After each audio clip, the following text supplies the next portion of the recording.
Mi nombre es Anayeli Gorosita Cruz y les voy a hablar del tema derechos de preferencia y antigüedad.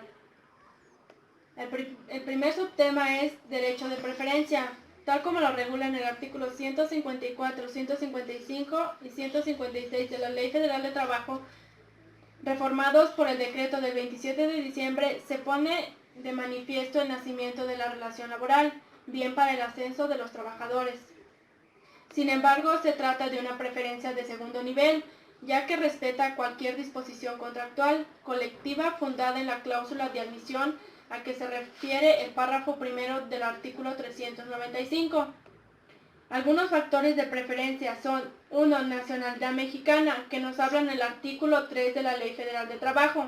En su segundo párrafo, elude invocar a la nacionalidad al señalar las razones que no podrá invocarse para establecer. 2. Servicios prestados satisfactoriamente por mayor tiempo.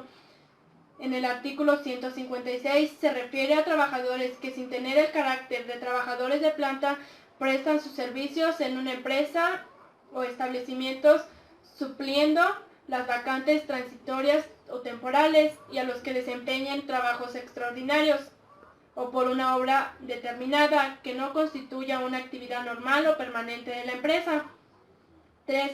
El hecho de tener a su cargo una familia y no tener otra fuente de ingresos, partiendo del supuesto de que existe entre nosotros el salario familiar o por no hay razón legítima de oposición a recibir preferentemente a un trabajador que sea jefe de familia. 4. El pertenecer a un sindicato. En el artículo 154 se menciona que la pertenencia a un sindicato, cualquiera que sea este, constituye un motivo de preferencia. El otro subtema es la antigüedad de los trabajadores. La antigüedad es pues un hecho, no constituye un derecho, aun cuando la ley cada vez sea mayor énfasis a nuestro país haga derivar una serie de derechos. De hecho, antigüedad. De ahí ha nacido la impresión del lenguaje, la expresión mi derecho de antigüedad, que en realidad significa el o los derechos que se derivan de mi antigüedad. Y puede clasificarse en estabilidad del empleo. La antigüedad generalmente el derecho o permanecer en un empleo, salvo a los casos previstos en el artículo 49. Rescisión imputable al patrón. La indemnización debe importar 3 meses de salario y de 20 días de salario por años de servicios prestados. Vacaciones. El número de días de vacaciones dependerá de la antigüedad. A mayor antigüedad, vacaciones más prolongadas. Constancia de servicios. Los patrones están obligados a expedir a los trabajadores a su solicitud una constancia escrita del número de días trabajados y del salario percibido, y en los casos de separación una constancia escrita relativa a sus servicios. Preferencia para los ascensos. Los ascensos regulan en la ley en la función de dos situaciones distintas, que se trate de vacantes definitivas o por una duración mayor de 30 días. Inmunidad, que nos habla en el artículo 161 de la Ley Federal. Cuando la relación de trabajo haya tenido una duración de más de 20 años, el patrón solo podrá rescindirla por alguna causa señaladas en el artículo 47. Prima de antigüedad. Es una prestación específica y no genérica que solo debe pagarse en las hipótesis concretas a que la ley se refiere y no a todos los casos determinados de la relación laboral, ni en la jubilación se entienda o que constituya un caso de terminación. La responsabilidad de conflicto.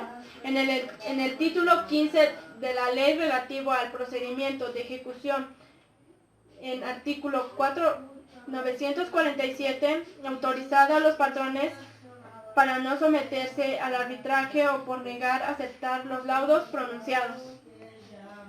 Siguiente subtema es la prima de antigüedad. Está regulada por el artículo 162 de la Ley Federal de Trabajo, propósito de la terminación de las relaciones de trabajo por incapacidad física o inhabilitada manifestada del trabajador que hagan posible la prestación de trabajo, y por el artículo 436. que impone su pago en ciertos casos de terminación colectiva de las relaciones de trabajo, en estas previstas en el artículo 435, con excepción del marcado en la fracción 4. Los sujetos con derecho a la antigüedad, de acuerdo a la ley Federal de Trabajo que nos habla en el artículo 162, solo tienen derecho a la prima los trabajadores de planta. Si nos atendemos a la ley, aparentemente, en la fracción 2 del artículo 127, el concepto de planta excluye el de confianza. Sin embargo, no creemos que pueda ser admitida en esa tesis, que descansa ciertamente en un error del legislador. Importe de prima. La ley marca 12 días por año, establecidos un tope equivalente al doble del salario mínimo de la zona económica, que corresponde al lugar de prestación del trabajo. La prima debe cubrirse en los siguientes casos. 1. A los trabajadores que se separen voluntariamente de su empleo. 2. A los que se separen por causa justificada. 3. A los que sufran incapacidad física o mental. 4. A los trabajadores cuyos contratos terminen por fuerzas mayor a caso fortuito, no imputable al patrón, o por la incapacidad del patrón física o mental a su muerte. 5. A los trabajadores cuyos contratos terminen por incostabilidad notoria y manifiesta de la explotación. 6. En los casos de terminación de los contratos por agotamiento de la materia objeto de la industria extractiva. 7. En los casos de terminación de los contratos del trabajo por concurso o quiebra legalmente declarada. 8. En caso de muerte del trabajador. Siguiente subtema es el escalón y ascenso de los trabajadores, que nos habla en el artículo 160. Se dispone que cuando se trate de vacantes menores de 30 días, se estará a lo dispuesto en el párrafo primero del artículo anterior 159. Estos serán cubiertas por el trabajador más antiguo de la categoría inmediata, inferior de la respectiva profesión u oficio. Se trata de un ascenso autorizado fundado exclusivamente en la antigüedad. A este sistema se le suele llamar por patrones del escalón ciego. Este fue mi tema y espero sea de buena ayuda. Gracias.